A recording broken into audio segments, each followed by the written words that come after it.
I had always wanted to go. I've been dreaming of going to Japan.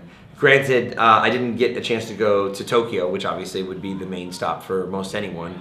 But it was also cool that I got to experience a more northern part of it. I went to the very most northern island called Hokkaido, which, you know, as you go into more northern territories, I think it's like that with anything. You get a little bit more of that woodsy kind of feel. It's the same in, you know, in the States, and it's the same, I think, in parts of, you know, like it's kind of like England versus Scotland. Like the terrain changes and the mentality changes a little bit. But it was so cool. I unfortunately flew for 32 hours to get there, and I was in Hokkaido for 36 hours, and then I had to fly home for a job. So I didn't get to spend much time, but I did a lot in that 36 hours. Played 2 shows, did some sightseeing, went to, you know, one of their holy shrines, which was really, really cool. And Japan, the sushi was everything that I imagined it would be, and the culture is just amazing. So I hope to go back again soon.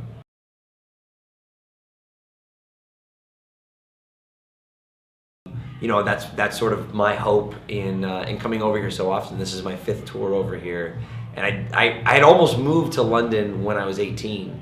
I had come here when I was 14 and just fell in love with England, and I don't know. I mean, it's cool. I come over now, like for the last couple of years, I've been touring here twice a year. So I think the festivals are cool. I guess, granted, I've only really been to hit the deck, but I hear a lot of great things, and I've seen a lot of videos, and I just, you know, I have a good time here.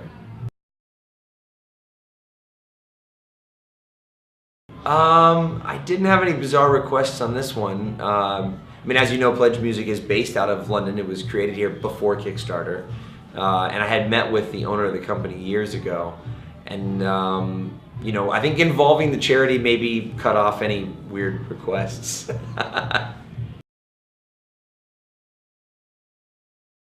My very first time that I did a crowdfunding campaign was to do my first UK tour in 2012. So I came over to do a signing at Wales Comic Con in Wrexham in North Wales, and so I'm actually added on a surprise show. I'm playing their official after party. So I'm literally doing Hit the Deck and then scooting out to North Wales and playing 2 shows in one day. Because that was kind of like my first reason for coming over, outside of doing promotion for American Reunion and all of that. But we did a Kickstarter campaign, and we were joking earlier about Spinal Tap for reasons that I don't think we can even explain to anyone watching this video now. You would have had to be there. In any case, the campaign for that one was for the tour, and I made it all a Spinal Tap theme. So it was 11 shows in 11 days, you know, and then I think I did like the worst accent possible that I could do, and I gave like a little pledge thing where you could pledge $1 to get me to stop doing my cheesy English accent, which I got a lot of dollars for that.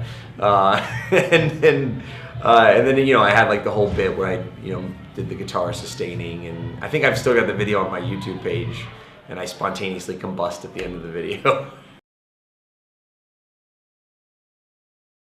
I mean, I guess there's a little bit of both in my family. My dad was a musician, and my grandfather was on my dad's side was a stand-up comedian, and then his uncle was a famous magician. So there's sort of like this entertainer blood from my dad's side. My mom was a dancer.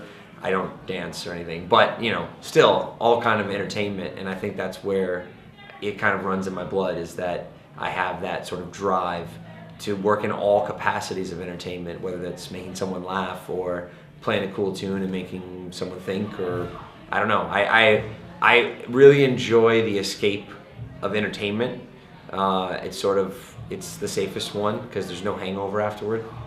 I mean, granted, I have experienced a number of hangovers in my day. I'm not trying to say I don't drink, but music doesn't cause the same repercussions.